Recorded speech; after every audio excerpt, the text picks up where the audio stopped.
Sorry for the delay, everybody. Real life has been distracting me with some minor property damage from a windstorm, then a small touch of the flu that I'm still getting over. But welcome to Mystara, as we're looking at the Hollow World Trilogy, the Night Whale, Night Rage, and Night Storm modules, or the Blood Brethren Trilogy, as they call it, but nobody else does. These modules are rather long, at 70 pages each, and more than a bit railroadish, so let's make up for lost time. I'm Mr. Welch, and we're knocking out the Hollow World modules with the Night series.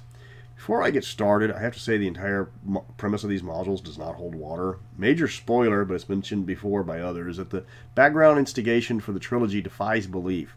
The immortal Thanatos, one of the most evil immortals in the setting, somehow cons every single immortal into becoming trapped in the past on a fool's errand. Because of this, all clerical magic across the world stops working past level 2. As the modules are for expert level, you've already nerfed at least one party member severely. Higher level clerics without spells are just crappy paladins. Second, if all the immortal magics are gone, this would send most nations into a frenzy to find out what happened.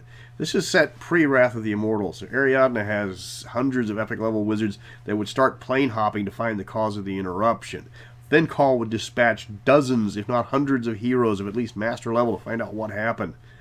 The third problem with this scenario is how trusting the other immortals are of Thanatos, because he sends a fake version of himself back as well. Of course it's a trick, and nobody else thinks to check the veracity of his claim first. There are 100 immortals at least in this setting. It's hard to believe all of them would fall for it, especially considering the source of the warning. If Hitler warns me my shoelaces are untied, I'm not going to take his word for it. But enough of the initial problems with the trilogy. Let's just get into it. All three of the modules were written by Alan Varney, who also wrote 5 Coins for a Kingdom and a whole host of other role-playing stuff, with Whale and Rage being released in 1990 and Storm being released in 91. Fred Fields does the cover art for all three, Tom Baxa does the interior art for the first and the third modules, Tim Backstreet does the interior art for the second module. The modules are beefy and does include a separate full-color fold-out map for each region that you're playing in. TSR didn't skimp on the module quality. Another minor gripe: despite the modules being set almost entirely in the Hollow World, you start the adventures in the known world. That means of all the modules set in the Hollow World, only Millennium Scepter is actually written for Hollow World characters. Now, there's a missing caravan, you get hired to find it, and that starts the trilogy. You get to meet some Shot and Alphen who take you into the caves that lead you to the Hollow World. The long distance required to be traveled is hand-waved with a magic spell. You can't teleport in the Hollow World, but you can use spells to greatly increase the speed of your travel. The first book deals with the Azcan, the underworld Aztec, as your primary foe. You can play the modules in any order you want. You just have to postpone the end of the third module until you finish the other two. You start off running a whole bunch of Azcan warriors that quickly get chased off by a DSS Machina, who then puts your entire party on the correct path to finish the module. Welcome to Hollow World Railroad, and remember to keep all hands inside the car. You'll spend the rest of the module dungeon crawling around an Aztec pyramid, which is actually pretty awesome, as there's some excellent new monsters throughout the trilogy. The party is trying to get to a magical artifact miles above them in the sky, though they have multiple options to get there. One of which is to actually get sacrificed by the Azcans, as the artifact is a soul-trapping vacuum. There's a big fight inside the artifact, which is actually rather weird, because it involves a genocidal monkey. You stop the first part of Thanos' plans and discover he's trying to destroy the world by destroying the spell of preservation. He's got no one to stop him from destroying the world, what with all the other immortals trapped in the past, but he wants to make it special, because apparently he's an artist at heart. He violates most of the rules of the evil overlord list in the process, going for the overly complex scheme of just blowing up the world. I mean, everybody's going to die. Why try to impress them? Just blow up the world, and everybody can appreciate it in the afterlife. Don't get fancy. Fancy gets you killed. So then it's on to Night Rage, where you're going to be dealing with the Nithians, so brush up on your ancient Egyptian. Do remember, clerics have very little in the way of spells, so healing is extremely difficult through all 3 modules. You will need to come up with some actual rules on physical healing, and again, you're dealing with a module firmly set on the rails. The opening encounter that starts the entire adventure off is supposed to get you to find the source of some feathered serpents, but that requires the party to actually be interested in them in the first place, because initially they're just presented as everyday common animals that are found all over that region. Be the equivalent of ordering somebody to find the great parakeet breeding grounds. It's like, why? The party is going to encounter some, quote, Nithian traders, unquote, which, if the players know anything about the Hollow World, are instantly going to know that these people are lying. But their characters won't have any idea who the Nithians are, as they aren't native to the Hollow World. So you're going to have some meta-knowledge that will have to be ignored. These fake traders hire the party, or the party is going to follow them to figure out what their game is. Either way, you're going to get either eaten by a burrower who then spits you out 100 miles away, or get trapped on a magical ship that puts you in stasis and takes you to the exact same place anyways. Like I said, railroad. You deal with the burrowers a lot in this module, though they're called annelids in the module. Though they are scenery for the most part. You end up in Nithia, where you get to meet the jealous pharaoh and his rather randy queen. And you get to follow up on the feathered serpents, even though they haven't played any role in this module except for the very beginning. You get to the pharaoh, he sends you out on a mandatory hunt and kill mission that happens to be where you were going anyways.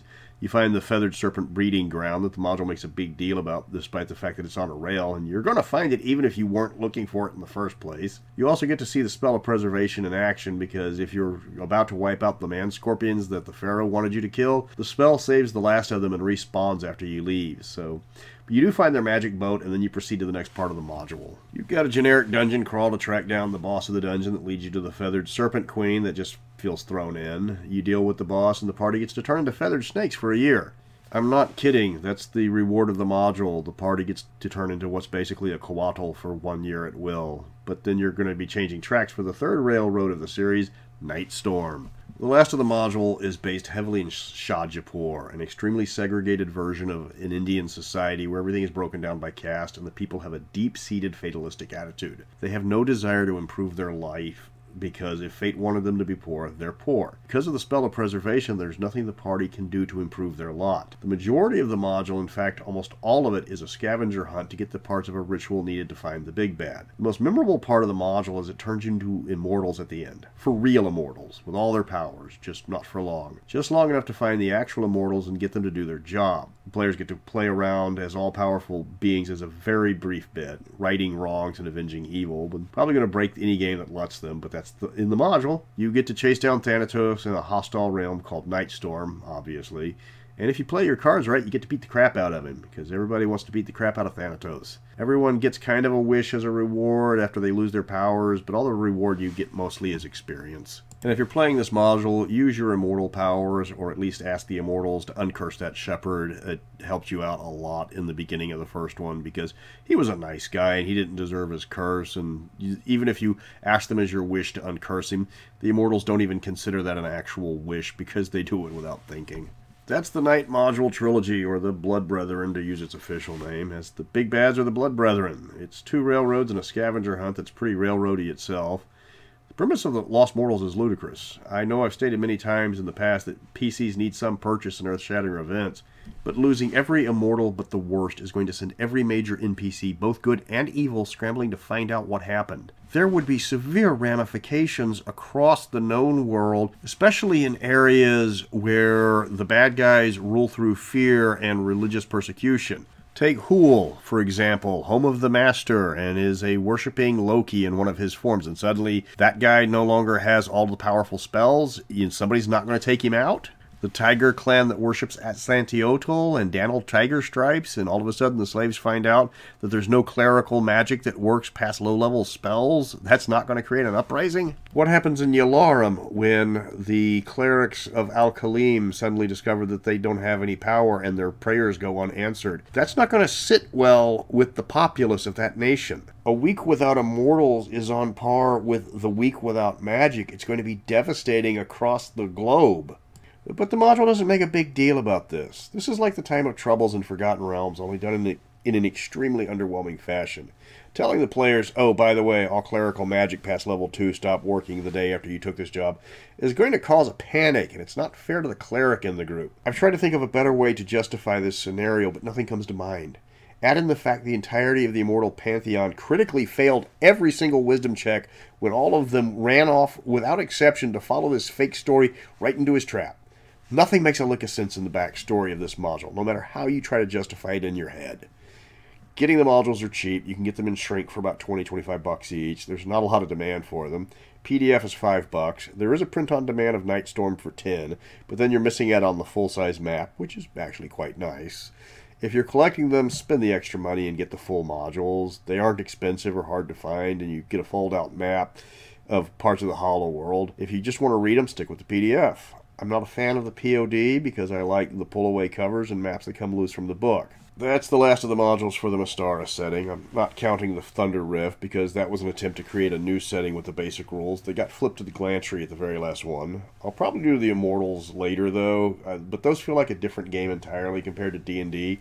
because you're effectively playing gods and the danger's off the charts compared to even master level modules. Plus those play so much different from every other module. So next week I'll do a module countdown as I talk about the 10 worst modules in Mystara, at least according to me. The modules that misfired, got boring, or didn't make any sense. So until next time, if you've got Hitler at gunpoint and he tells you that your shoelaces are untied, shoot him first, then look. If he was right, you can always apologize later.